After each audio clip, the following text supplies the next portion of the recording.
اعوذ باللہ من الشیطان الرجیم، بسم اللہ الرحمن الرحیم۔ آپ تمام ہمارے صحافی دوستوں کی تشریف آوری کا بہت شکریہ۔ میرے ساتھ میاں محمد اسلم صاحب اور نصر اللہ رندھاوا صاحب بھی موجود ہیں، اور شاہد شمسی صاحب بھی، شاہد صاحب بھی، اور ہمارے دیگر ساتھی۔ یہ آج جو پریس کانفرنس ہے اس کے 2-3 اغراض ہیں۔ پہلی بات تو یہ ہے کہ اسلام آباد میں ایک مرتبہ پھر یہ سازش کی جا رہی ہے، بلکہ تقریباً اب وہ آرڈیننس لا کر یہ تقریباً کر گزرے ہیں کہ ایک مرتبہ پھر اسلام آباد کو اس کے منتخب جو نمائندے ہیں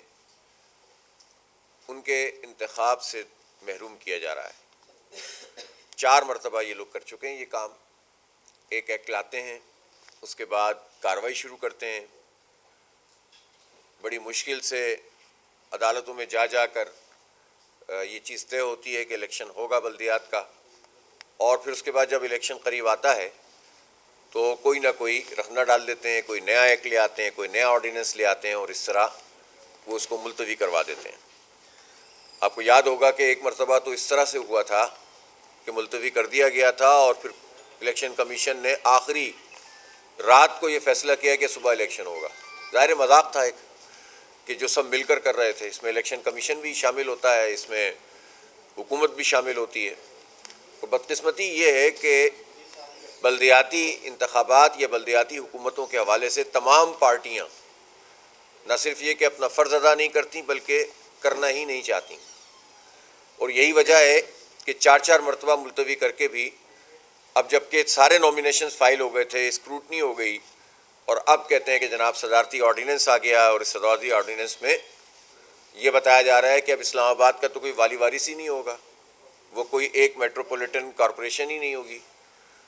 وہ تو 3 حصوں میں تقسیم کر دیں گے، اور غالباً یہی چاہیں گے کہ ان کے 3 MNA کے تحت ایک ایسا نظام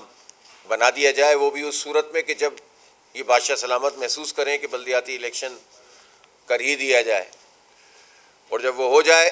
تو ان کے MNAs ہی اس پورے نظام کو سنبھالیں اور بیوروکریسی سنبھالیں۔ اس لیے کہ اس وقت کی جو بیوروکریسی ہے وہ بالکل ایک خاندانی نظام کے تحت کام کر رہی ہے، چونکہ خاندانوں کی اجارہ داری کا نظام ہے ہمارے یہ پورے سسٹم میں، تو وہ بالکل بیوروکریٹس اپنی مرضی کے لاتے ہیں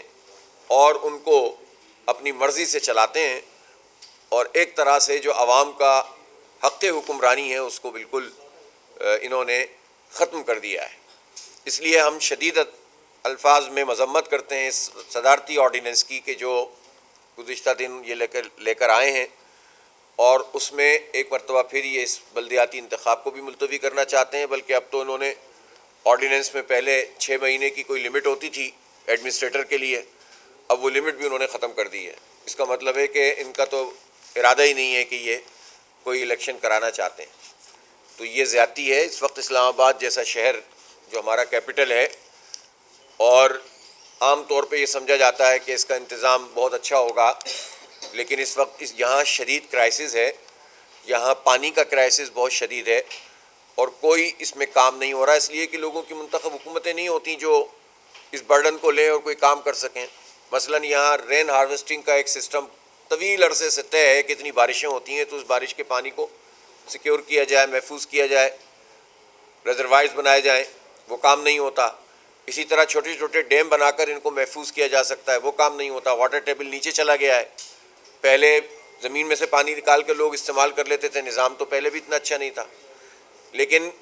ہم تو صرف کراچی میں ہی دیکھتے تھے کہ وہاں ٹینکرز مافیا ہے، اب تو یہاں بھی ٹینکرز کے ذریعے سے پانی کی سپلائی کا نظام ہو رہا ہے۔ اس کا مطلب یہ ہے کہ حکومتیں اپنی ذمہ داریاں ادا ہی نہیں کر رہی، اور جو گراس روٹ لیول پر منتخب بلدیاتی نمائندے کر سکتے ہیں وہ انتخابی نہیں کراتے۔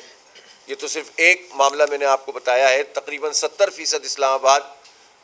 اپ ٹو دی مارک نہیں ہے، بلکہ سڑکیں بھی ٹوٹی ہوئی ہیں بہت ساری جگہوں پر، آبادیوں کی آبادیاں خراب ہیں۔ صرف چند آپ کہہ سکتے ہیں کہ جو سیکٹرز ہیں ان میں نظر آتا ہے کہ کوئی چیز بہتر ہوئی ہے۔ پھر جو اسلام آباد کا ایک بہت بڑا مسئلہ اس وقت ہے وہ یہ ہے جو جنگلات کی اور درختوں کی کٹائی ہوئی ہے، اور تقریباً 40-50 ہزار درخت انہوں نے کاٹ دیے ہیں، اور یہ بہت بڑا ظلم ہے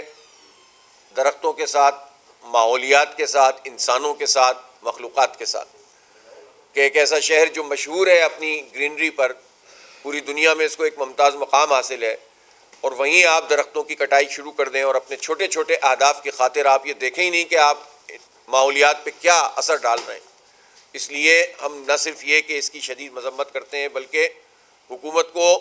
جواب دینا پڑے گا کہ کون اس کا رسپانسبل ہے، کون یہ کام کروا رہا ہے، اور کیوں کاٹے ہیں انہوں نے یہ درخت۔ یہ جو ظلم کیا ہے پوری ماحولیات کے ساتھ، یہ بہت بڑا ظلم ہے، اور یہ رک بھی نہیں رہے، آگے بڑھتے چلے جا رہے ہیں۔ میں حیران ہوں کہ قومی اسمبلی میں مختلف جماعتیں اس پر بات کر رہی ہیں۔ وہ بھائی سب حکومت میں شامل ہیں، حکومت میں شامل بھی ہوتے ہیں، باتیں بھی کرتے ہیں۔ اب اگر پی ڈی ایم ہے تو پی ڈی ایم کی حکومت ہے، یہ نورا کشتی کیوں کرتے ہیں پیپلز پارٹی والے، نون لیگ والے، فلاں والے فلاں والے؟ تو یہ حکومت میں شامل بھی ہوتے ہیں اور اپنی طرف سے باتیں بھی کر رہے ہوتے ہیں کہ درخت کیوں کٹ گئے۔ یہ کہاں تھے جب یہ درخت کٹ رہے تھے؟ اس لیے ہم یہ سمجھتے ہیں کہ اس کا جواب تو دینا پڑے گا۔ اور یہ بات کہنا کہ ہم نے 40,000 نئے درخت لگا دیے ہیں، یہ بیوقوف بنانے والی بات ہے۔ عام آدمی کس کو بیوقوف بنانا چاہتے ہیں؟ یہ درختوں کی کٹائی اور درختوں کے نئے درختوں کے لگانے کا عمل اس طرح سے ہوتا ہے کہ آپ پہلے سارے کاٹ دیں اور اس کے بعد چھوٹی چھوٹی ٹہنیاں لگا دیں، اور جس میں آپ کا ٹریک ریکارڈ یہ ہو کہ اگر گزشتہ 15 سے 20 سال جتنی کیمپین چلائی گئی ہیں درختوں کی، اسلام آباد میں ہی لے لیں چلیں، ان میں جتنے ہزار درخت انہوں نے اعلان کیے ہیں اور لگائے ہیں، اس کا ڈیٹا لے لیجئے، اور جتنے محفوظ رہے اس کا ڈیٹا لے لیجئے، پتہ چل جائے گا کہ کیا ہوتا ہے۔ 5% درخت بھی یہ بچا نہیں پاتے، محفوظ نہیں کر پاتے، اور یہ صرف ایک کاغذی چیزیں ہوتی ہیں کہ بس یہ جناب یہ ڈرائیو چل گئی، وہ کیمپین چل گئی، اور اس طرح سے یہ ماحولیات کے اوپر اثر انداز ہو رہے ہیں۔ اور 40,000 درخت ہٹانے کے بعد آپ 40,000 نئی ٹہنیاں لگا دیں گے تو اس کا تو 5% بھی نہیں ہوگا۔ تو یہ تو ایک طریقہ، اگر کہیں آپ کو درخت ہٹانے بھی پڑتے ہیں تو اس کا ایک طریقہ ہوتا ہے کہ آپ ساتھ ساتھ سائملٹینیس یہ کام کرنے کا ہوتا ہے۔ اس کا پورا ایک ایکو سسٹم ہوتا ہے جس کے ذریعے سے یہ کام کیا جاتا ہے۔ لہٰذا اس کو فکس کرنا چاہیے کہ کون اس کا ذمہ دار ہے، اور اس کو اندر ہونا چاہیے، سیدھا سیدھا جیل کے اندر ہونا چاہیے جن لوگوں نے بھی یہ کام کروایا ہے۔ یہ کون سا طریقہ ہے کہ اس طرح سے جو ہے وہ آپ تباہی و بربادی پوری ماحولیات کے اوپر پھیرتے چلے جائیں؟ پوری دنیا میں آپ گاتے رہتے ہیں ماحولیات کا مسئلہ ہے، ماحولیات کا مسئلہ ہے، اور جہاں درخت موجود ہے وہ آپ کاٹتے چلے جائیں۔ تو یہ تو کوئی طریقہ نہیں ہے، اس طرح سے تو نہیں آپ چیزوں کو ایڈریس کر سکتے۔ لہٰذا ہمارا اسلام آباد کے حوالے سے واضح طور پر یہ مطالبہ ہے کہ جو اب نامینیشنز فائل ہو گئی ہیں اسی پچھلے اس پر، حالانکہ اس ایکٹ میں بھی خاصی پرابلمز تھیں، لیکن چلیں اب الیکشن تو کرائیں کم از کم، لیکن وہ الیکشن یہ نہیں کروا رہے ہیں، اور اس آرڈیننس کو منسوخ ہونا چاہیے، اور الیکشن کو فوری طور پر جو 15 فروری آپ کے یہاں طے شدہ ہے، 15 فروری کو الیکشن اسلام آباد میں ہونا چاہیے، اور یہ اس طرح کی جو بھی غیر جمہوری ہتھ کنڈے ہیں ان ہتھ کنڈوں کو ختم ہونا چاہیے۔ اس وقت پنجاب میں بھی پورے ایک بلدیاتی ایکٹ آیا ہوا ہے، اور یہ بلدیاتی ایکٹ انتہائی غیر جمہوری ہے، غیر آئینی ہے، اس لیے کہ پہلی بات یہ ہے کہ پنجاب میں یہ کہا گیا ہے، اور اب سرزادی آرڈیننس میں بھی یہ بات موجود ہے، یعنی اس کی جتنی خرابیاں تھیں وہ اسلام آباد والے ایکٹ میں لے آئے، کوئی خرابی دور تو نہیں کر رہے۔ اور پنجاب کے ایکٹ میں یہ بات موجود ہے کہ یونین کونسل کا چیئرمین وائس چیئرمین بھی عوام براہ راست اپنے ووٹ سے منتخب نہیں کریں گے، بلکہ پورے یو سی ایک حلقہ ہوگا، اور اس میں ایک آدمی ایک ووٹ ڈالے گا، اور جو اوپر کے 9 لوگ ہوں گے وہ بن جائیں گے، پھر 9 لوگ مزید 4 لوگوں کو منتخب کریں گے،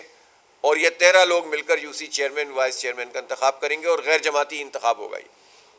اور غیر جماعتی انتخاب ہوگا، اور اس کے بعد 1 مہینے کے اندر اندر یہ اپنی پارٹی منتخب کریں گے کہ کس پارٹی میں انہیں جانا ہے۔ اس کا مطلب یہ ہے کہ جو سینٹ میں یہ منڈی لگاتے رہے ہیں انسانوں کی، جو قومی اسمبلی میں انسانوں کی منڈی لگاتے ہیں اور صوبائی اسمبلی میں انسانوں کی منڈی لگاتے ہیں، خرید و فروخت کرتے ہیں اور ٹریڈنگ کرتے ہیں، اب یہ چاہتے ہیں کہ گراس روٹ لیول پر ایک یونین کونسل کی سطح پر بھی لاکھوں انسانوں کی خرید و فروخت کا نظام بنائیں اور ان کو جبراً مجبور کریں کہ وہ ان کی پارٹی میں شامل ہوں۔ یہ جمہوریت کشی ہے، یہ عوام دشمنی ہے،